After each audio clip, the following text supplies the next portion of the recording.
What's happening, everybody? It is I once again, Mr. Cinema Junkie, and I am coming to you with the fifth and final part of the REDBOX series. It came from REDBOX, and oh man, I ended it with a doozy.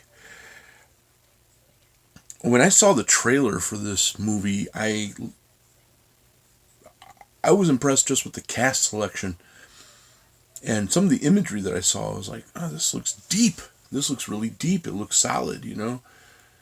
And it was deep. Yes, it was.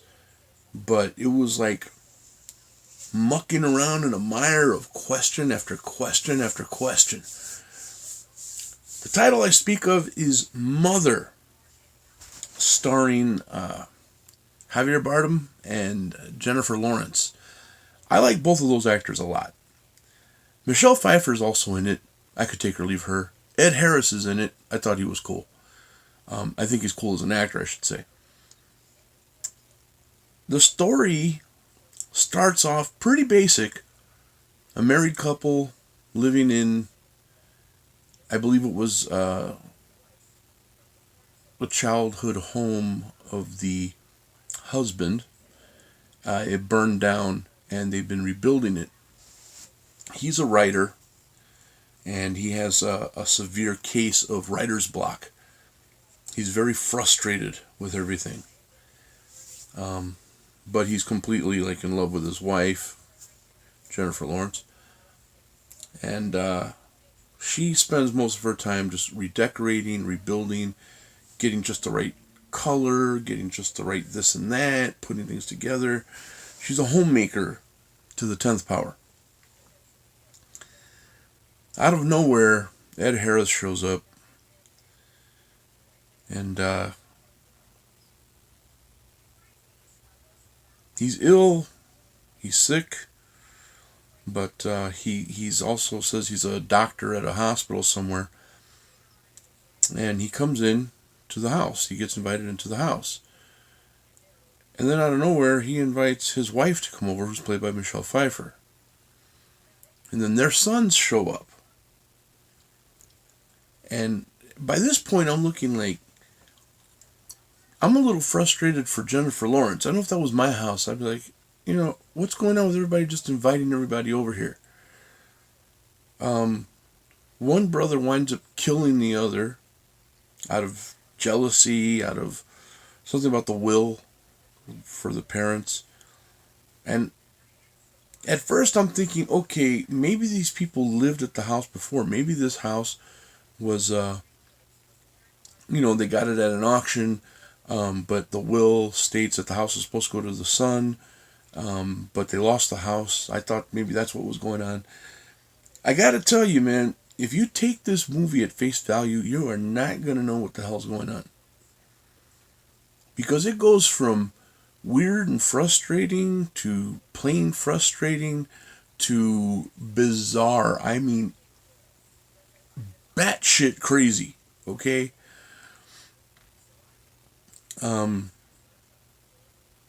Things come to a head. Jennifer Lawrence has had enough because everybody just keeps coming over. After the son gets killed, people are coming over with plates of food. I'm talking like droves of people.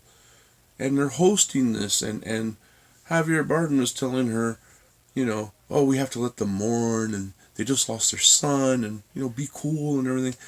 But nobody's respecting her space. Everybody's sitting on a sink that she already told people not to sit on because it wasn't braced up yet. And why would anybody sit on a sink anyway? There's chairs, man. Be civilized. And another guy makes a pass at her, saying, hey, let's go for a walk. And Jennifer's like, I don't want to go for a walk with you. And he calls her a cunt.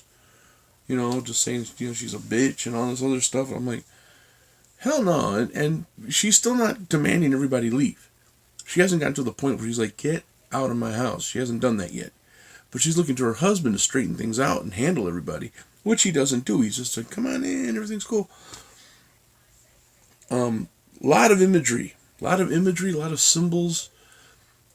She keeps seeing, there's parts where she's looking at a wall or at the floor, and she sees a heart beating. And I could only take that to mean that it's the heartbeat of the house. Later, it was confirmed, yeah, that's exactly what it was. Because the more people started coming in, the more people started using and abusing the place, you see the heart start turning black. It's not beating as much anymore. Um, the character played by Javier Bardem, I don't remember their names, but he says that he wants kids to Ed Harris and Michelle Pfeiffer, which is a shock to Jennifer Lawrence. She didn't know he wanted kids. And later she confronts him, like, you love to be loved, and you love the attention, and you love that I love you. You never loved me, and she's had enough, man. And I gotta say, this is one of the rare times where I see a woman. There's been times before, but it's not often. Usually, I'm just like, yeah, I see both sides of that thing. This is one time I was 100% on the female character's side. I'm like, hell yeah. I'd have been like Jesus in the temple, man. I've been whipping some ass. Get out of my house, man. That's enough. It was that frustrating for me watching it. And so she tells him, like, she goes for the dick. Okay, she goes right for his dick. It says, yeah, you say you want kids. Well, that's a shock to me because you can't even fuck me. And I was like, oh. Well, of course, he goes into the throes of passion, just starts, making out with her. She fights him a little bit, but she gets into it. And by the morning, like a last call hookup, she says, I'm pregnant. He's like, how do you know? He's like, I just know. Kind of reminded me of that movie, Don't Be a Menace in South Central while drinking your juice in the hood. She tells him she's pregnant like the next day, like she doesn't even get checked or nothing. But anyways, I digress.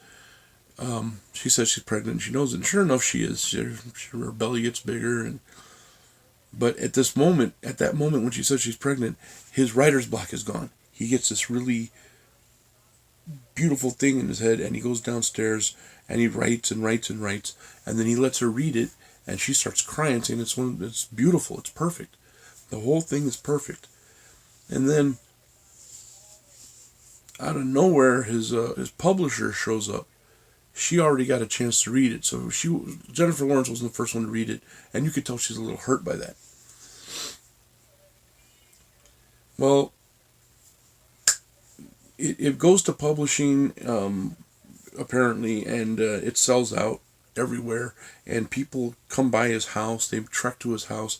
At first it's 3 people, then it's 6, then 5, I mean 6, then more and more people just start showing up. She looks out the window and there's a field full of people with flashlights making their way there, and he's just like, oh, okay, all right, everybody, I'll sign your book, and he's just excited by the whole thing. But that night they're supposed to have like a very quiet dinner, and they're supposed to celebrate his success, and of course he's digging everybody coming in. Now this is the point of the movie where it takes a hard left into insanity times 10 Ville.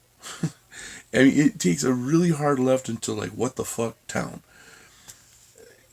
People come in, people get like, he touches their heads and puts a smudge of ink over their eye, and it's like they're being blessed. It looks like a big cult setting. Again, it's like, what the hell's going on here? They start putting pictures of him all over the place, and it just gets super, super bizarre. Now, this is where I'm kind of hesitating to say any more about the movie, because there's some parts in here that need to be seen. I don't want to give you a heads up on anything. But there is probably, if I may be so bold as to say, not the same action, not the same situation, but a scene I would have to say was just as dark. Yeah, was just as dark, and probably will be for most of you very, very disturbing. Just as much as the newborn porn scene in a Serbian film.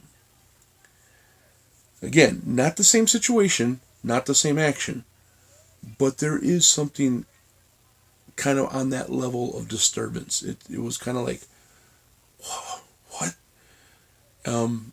Felt myself getting a little angry. Just kind of like, these people, what the hell's going on? So, movie ends, roll credits. I have some idea of what's going on at this point. I forgot who.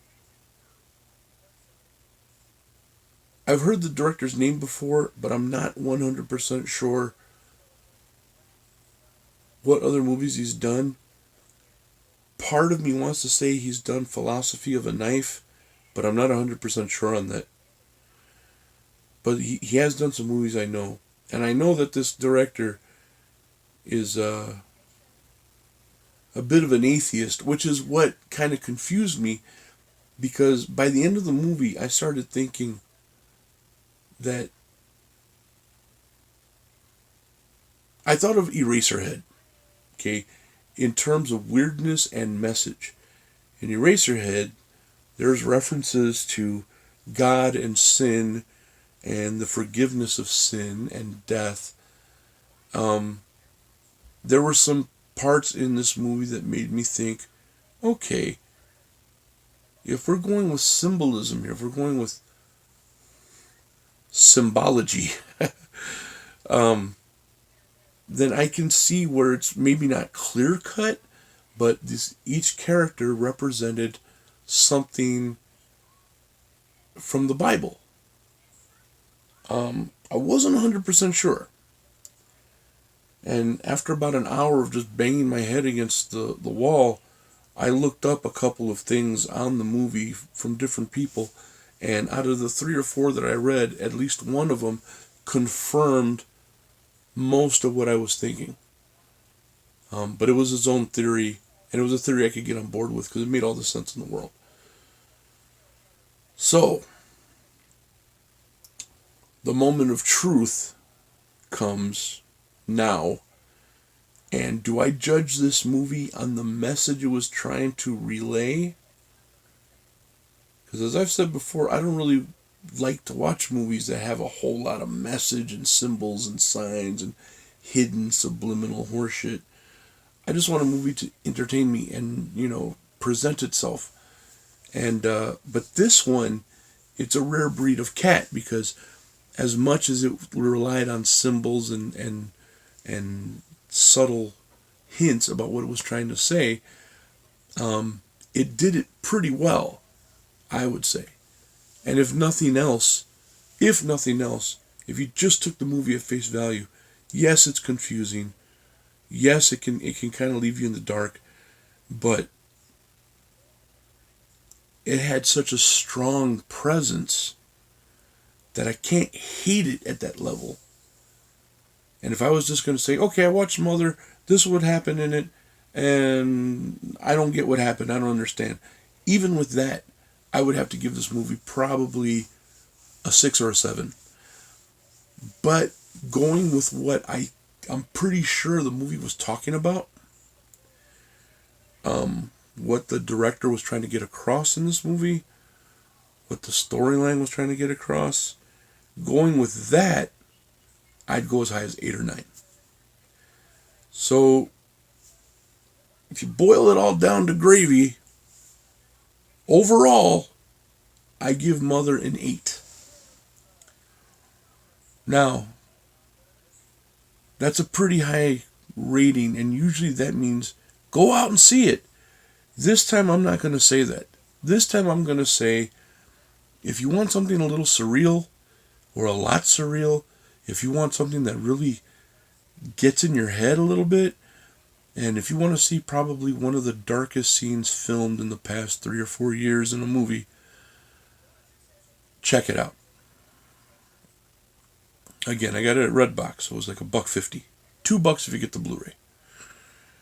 But if thinking too much is not your thing, you might get something just out of the imagery, or you might walk away from it saying, wow, what a pretentious piece of shit that was.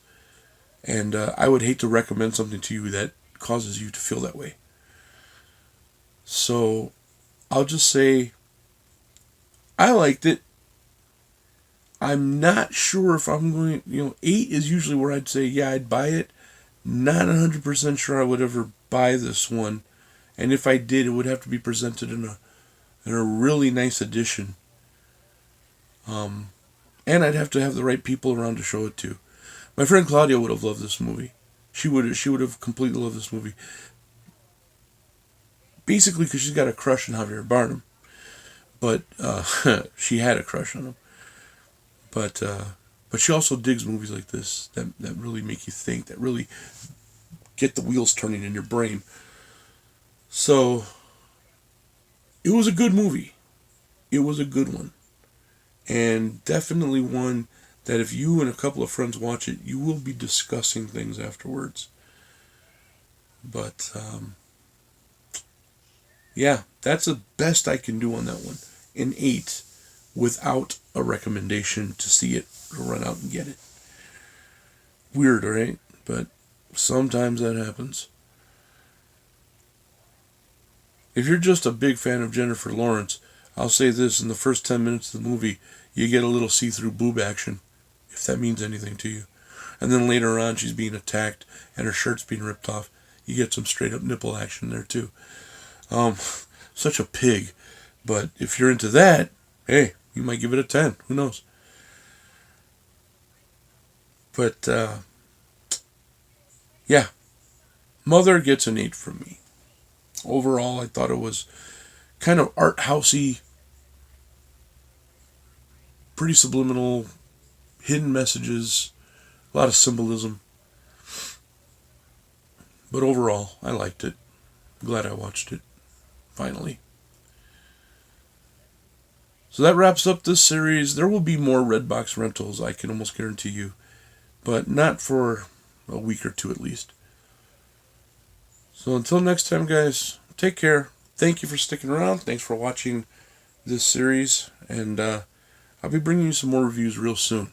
I've got a couple up my sleeve. So talk to you guys soon. Take care.